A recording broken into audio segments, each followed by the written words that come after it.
Welcome to The Kingstonian, a podcast that profiles individuals who are passionate about what they do for a living, about what organization they belong to, or simply passionate about the community they are a part of. Hello there, and welcome. My name is Dave Cunningham. Our last episode featured the first in a series of programs called Women Covering the News. It featured a conversation with Steph Crozier, a multimedia journalist working with the Kingston Week Standard. This time around, we move over to television and feature another woman passionate about covering local news. She is one of the anchors for Global News Kingston, and her name is Shauna Cunningham.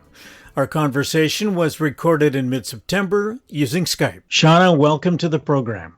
Thanks for thinking of me. I'm really happy to be here.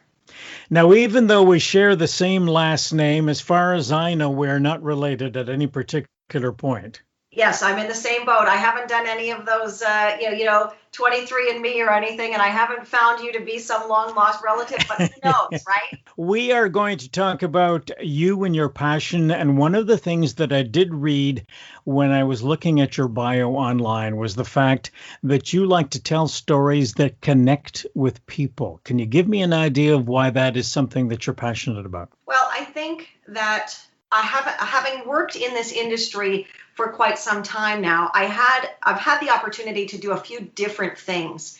And I feel as though, especially the years that I spent doing radio and interacting with listeners, really helped me tap into what connects with people. Mm-hmm. You know, when you're talking about something and, the little lights line up on the phone, you've hit something. Because right. People are taking the time, they're busy, they've got their own lives. For someone to be listening to a story you're telling or a conversation you're having with somebody and take the time out of that moment to call in, to say, I connect with that. I have experience with, I'm invested in what you're having to say. You really get to know what those things are.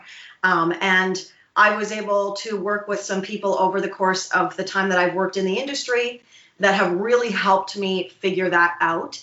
Obviously, having been in Kingston market since 2002, a lot of people will know me from my radio days, and I'm so surprised that they still come up to me all the time and say, I always listen to you and Brian.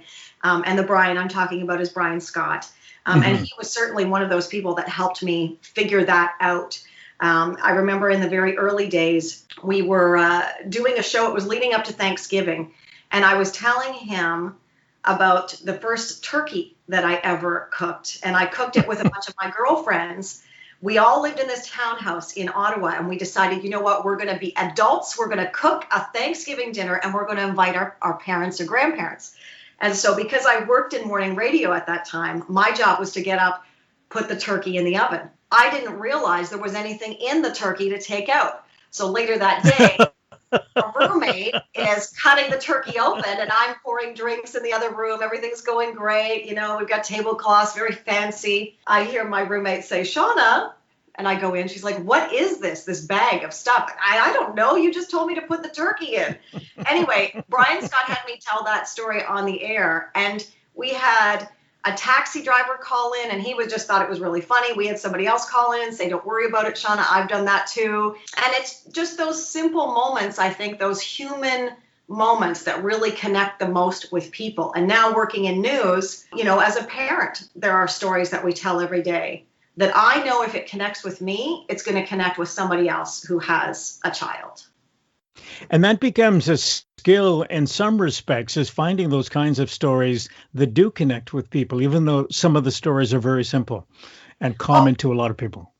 Yeah, 100%. And I think the great thing about working in a newsroom like the one I live in, I say live, because you do feel like you live at work sometimes, is the fact that we have all of these different people who are at different points in their life. And you need that, because I'm a woman, I'm in my 40s, I've got 2 kids. So certain things are going to reach out to me, and I'm going to identify those. However, there might be someone like a Bill Hutchins who is a little further along in his career. He's a grandparent now.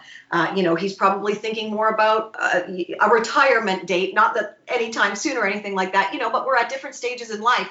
And I think being able to work in a newsroom where you have all these different perspectives really helps you tap into, oh, okay, I see, why someone might really connect with this story if they were, say, looking at retirement in the next 10 years kind of thing. Mm-hmm.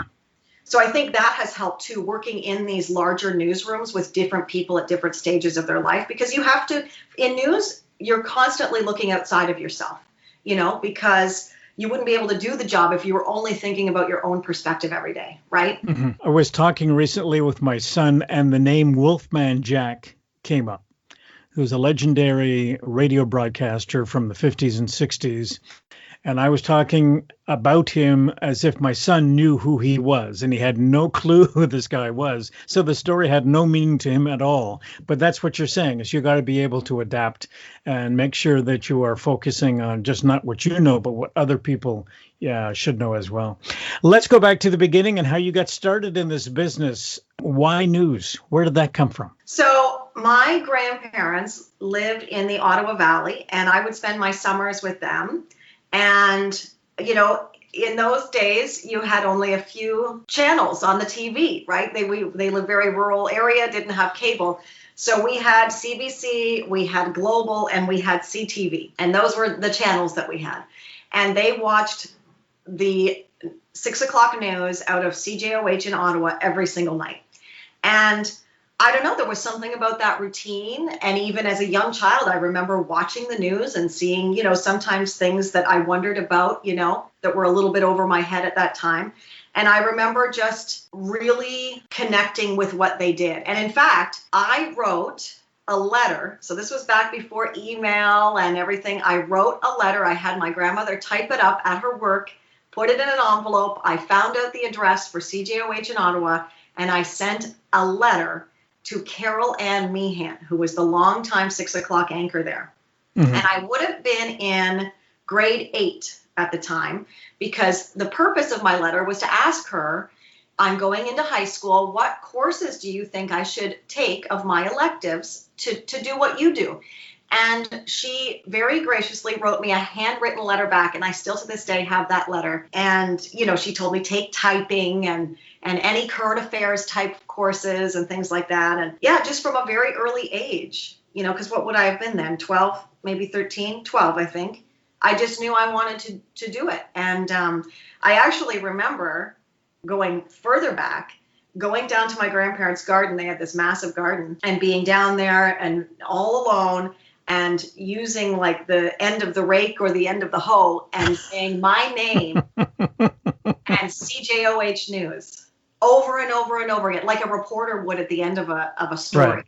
And I don't know what compelled me to do that. I would see them every night. It was, and I wanted to be them, and there was no other path for me. So when you finished high school, did you go to Loyalist or one of those other broadcast colleges? Yeah. So I went to Loyalist in Belleville. A lot of people in the industry that I knew previously and have come to know over the course of my career went there. Great program. I did the 2 years. Len Arminio was there, and Andy Sparling, and Hillary McLeod. Don't want to forget Hillary. I loved Hillary. And I did 2 years there. I went out east to do my internship because I had never been on the East Coast before. And I ended up at the cluster of chum stations that were there and had a wonderful experience. They were so great. They had a really active social committee, office social committee, and they had all these contests. And I remember when I was there, Easter happened, and they always had all these contests. And somehow while I was there, I think I won every contest because they knew, right, I was a starving student. And so, I'd win a $25 gift card to, this place down, on whatever street. So I'd be able to go to the pub and have a lunch or something. And they sent me to school board meetings and had me leave tape for the morning show. And, they put me to work as a real live reporter. It was the first time I was ever in a courtroom, and it was amazing. And then at the end, they asked if I wanted to stay. I was kind of getting a bit homesick. So I came back to Ontario, and they actually, some of the people I met out east helped me get my first job in Ottawa, which was then with a company called Rolco.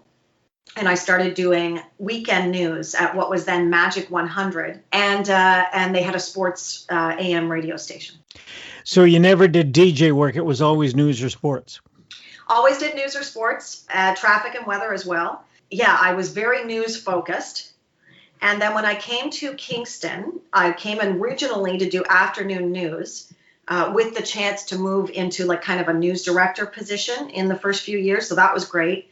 And then within the first year of me getting there, Greg Hunter, who a lot of people in Kingston will know, he was leaving. They needed a new person to replace him. And the co-host had also left in that time. And so I actually co-hosted with Greg Hunter for the last little bit that he was on the air. Then they had someone come in and fill in for him, which was Brian Scott, came from Ottawa. And they said to me, can you fill in just until we find a new co-host? And I said, sure, because in my mind, that was not what I wanted to do. Well, 12, 13 years later, I was still sitting in that same chair. But, getting back to what we were talking about previously, I think what really sparked in me and why I stayed and did that job and loved doing it was figuring out what connected the audience to you. And I think that helped me with news as well, because it's those stories that are going to attract attention and really impact everyday life that people are really going to connect with and get people involved. Exactly. Yeah. Okay, so you spent a little over a decade at Fly FM working with Brian Scott, and then you decided to move to TV. How did that decision come about? Well, what had happened was many years ago, in my role as a co-host on Fly FM, I had the opportunity to start doing volunteer work with the local Cogeco station. So it started out doing, Santa parades, and then I did, some local election coverage for them. And I really enjoyed it. Got to work with, some of the greatest people, just there because they love doing it, right? Volunteers. And so that kind of attracted a bit of attention, for people saying, oh, okay, well, she can do TV too. And so that's how that kind of parlayed into where I'm at now. When the right opportunity came along, it seemed like the right thing to do and the right time as well. And so, I've been with now Global Kingston for 7 years. So you are the anchor. And I'm curious to know about the process of picking stories when you're working in television. Okay, so I'm technically an anchor / producer. So a lot of people think that people on radio, people that you see on the TV, that there's this team working behind the scenes that does everything for them and they just read things. And that is just absolutely not the case. My day starts at around 11 a.m. And so I kind of get on top of what's happening at that time, because leading up to that point, I'm a mom, I'm sending my kids off to school, I'm not really as tapped in. So I spend the first little bit understanding what's happening, using all the sources that everybody uses, these days. I check Twitter, I've got my lists on Twitter of what's happening across the region, Belleville, Kingston, and Brockville. And then by 11:45, once I'm up to speed, I then do a conference call. Now, it used to be an in-person meeting with our assignment editor, with the operations manager of the station, and if we're both on at the same time, then Bill Hutchins is also part of that. And that's the first time we kind of get together to decide, what was the plan first thing in the morning? What did we send our reporters out to do? Where are they now? Are they getting the elements they need for the story? Is there anything new that has changed with any of these stories? Do we need to, reassign somebody? That's where we kind of make those core decisions is just before noon. And through the day, I'm checking in with the reporters to kind of help them. Sometimes they might need me to make a call. Sometimes they might, need a source. Shauna, do you have an idea of who I could talk to about this? And I might remember, oh, yes, a few months ago, we talked to this person, and, I might reach out for them. So the way we kind of decide as to what is covered, there's 3 different meetings that happen through the day. There's one that happens in the morning at around 9:30. Then there's our meeting that happens at 11:45. And then we have another meeting, that core group of the senior editorial team, at 3:30, where we look at the day ahead. And so, there's press releases and, there's news of the day. So, if there's a fire today. What do we need to check in on tomorrow when it comes to that fire? So those are kind of some of the elements that might have, a very regular update that you might need on something that has happened or is ongoing. So those meetings would be where those main and key decisions would be made. And obviously what goes into those decisions would be factors like, do we have videotape? Do we have all of the people that we need to do interviews? Who is this going to affect? If this is going to affect a large amount of people, then it kind of starts going up in the lineup kind of thing. Now, do you decide what goes where in terms of priorities when you're doing the actual newscast? Yes. So it would be either my job or Bill Hutchins' job to do that. So we decide what goes up in the lineup.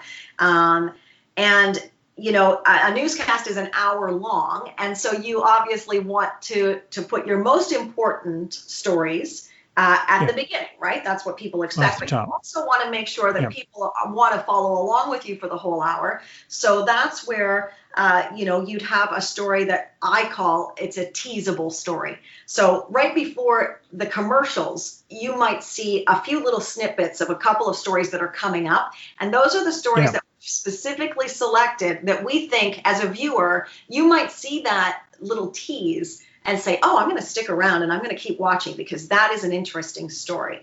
So, you not only have to decide what's most important and going to lead the newscast, but you also have to decide with flow what stories work well together and what stories are going to keep people watching. Now, years and years ago, when I was involved in working in radio at CKWS, I also spent a lot of time watching the people who worked in television, and I'm aware that when you were a reporter in those days, you went out with a cameraman. But these days, they are called videographers, if I remember correctly, and they do their own camera work, which is totally amazing to me that they can do all of that and put the show together. So that requires a fair amount of talent to do that in terms of getting the right questions asked.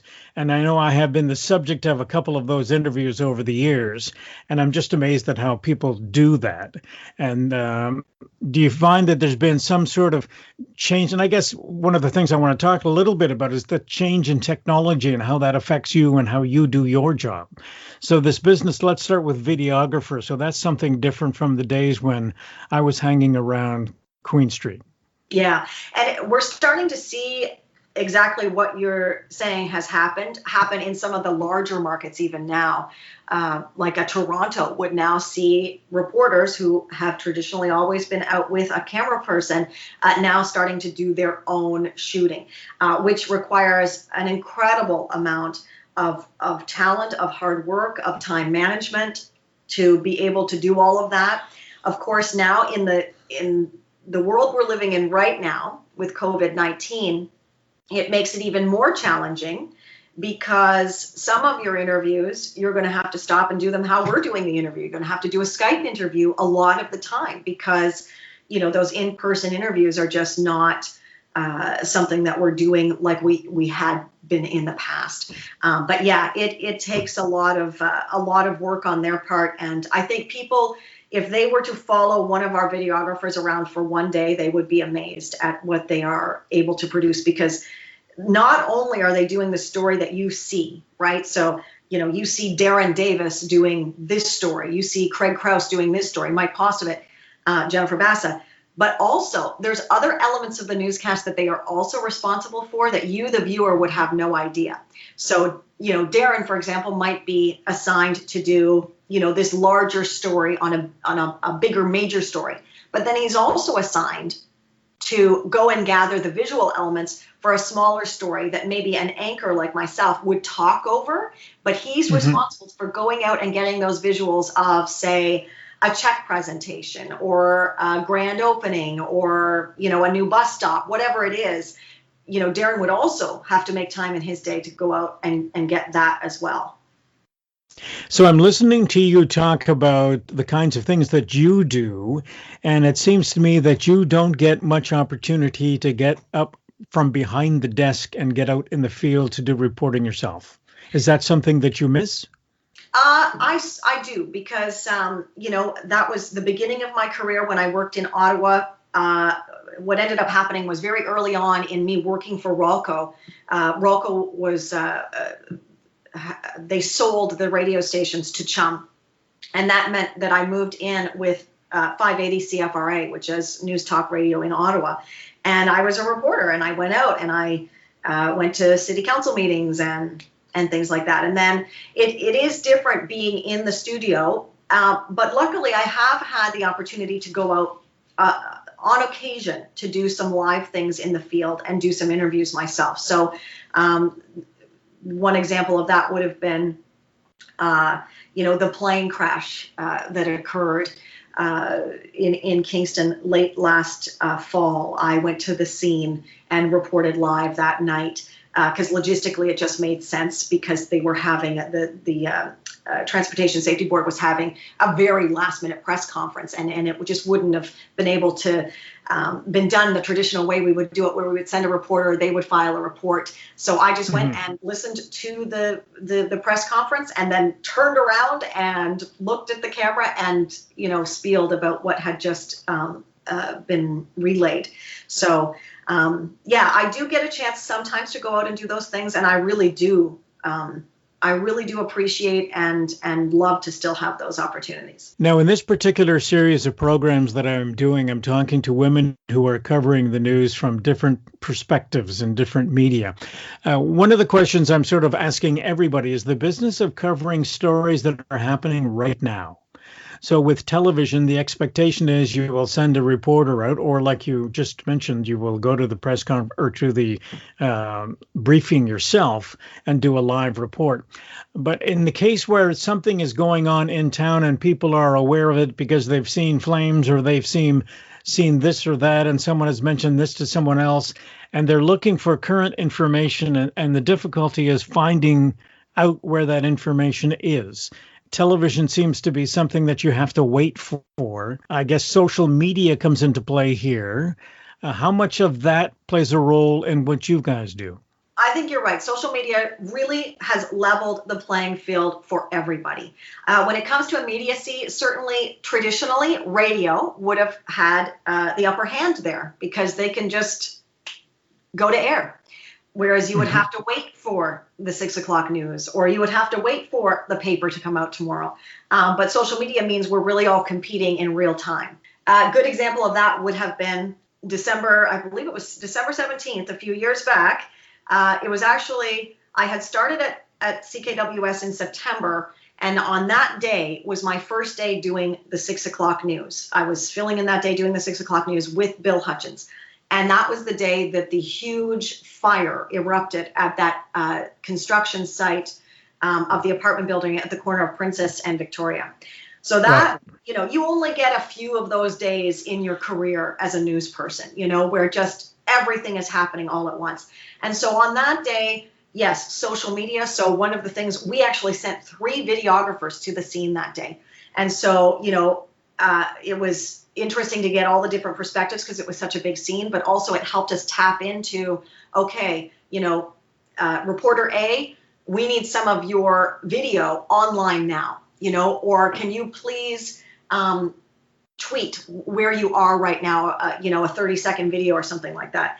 And then the other thing that has helped us is that we are a cluster, right? So we have our TV station in the building at 170 Queen Street. We also have 2 radio stations. So during that day, one of my jobs through the afternoon as things progressed, and remember the dramatic rescue of the crane operator from the top of the crane. So as that was going on, I was running upstairs to our 2 radio stations, Big and Fresh, to update on the air, do those live updates.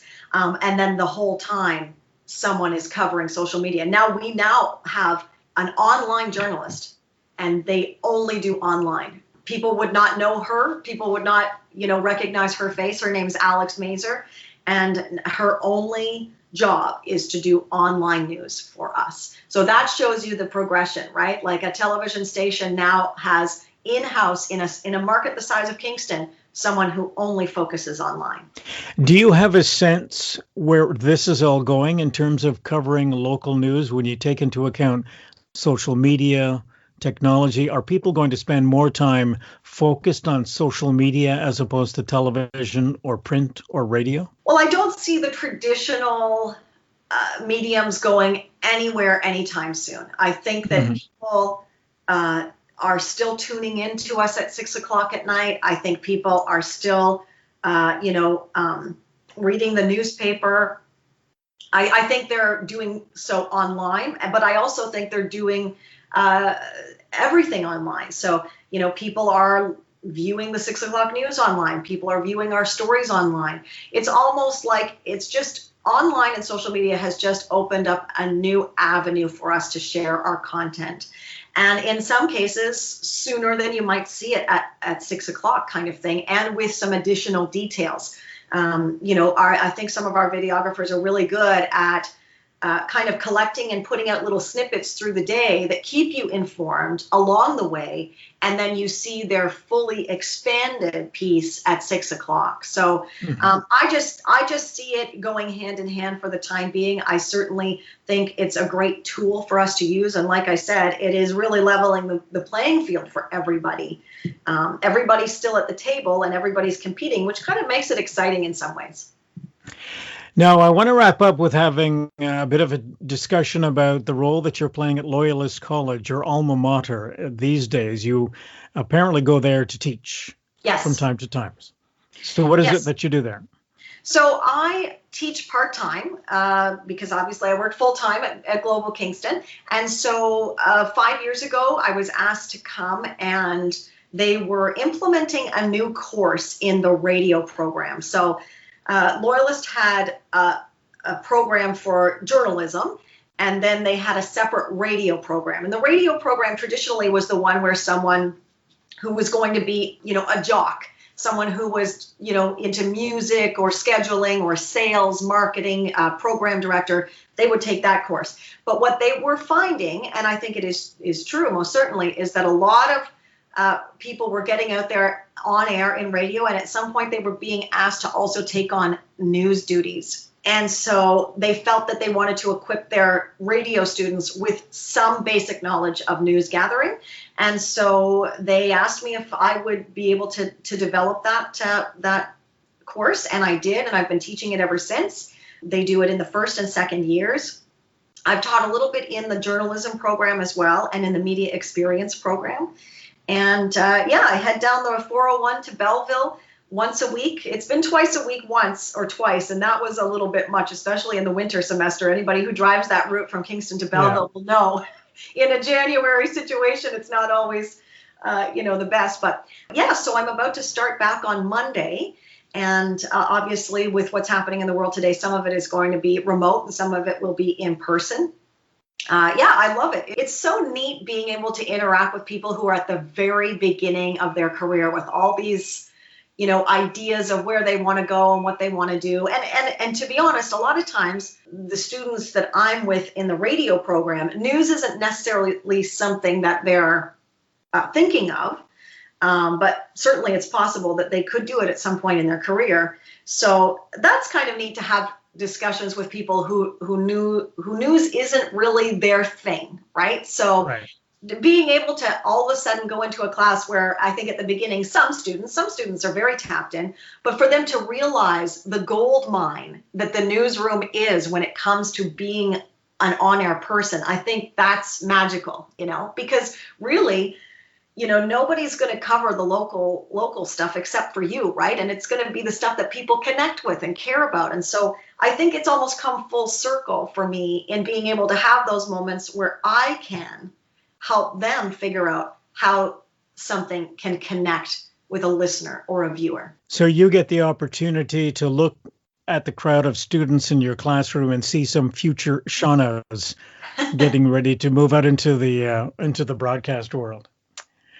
I want to thank you very much for your time today, Shauna, and all the best to you going forward. You too, Dave. Thanks so much for thinking of me.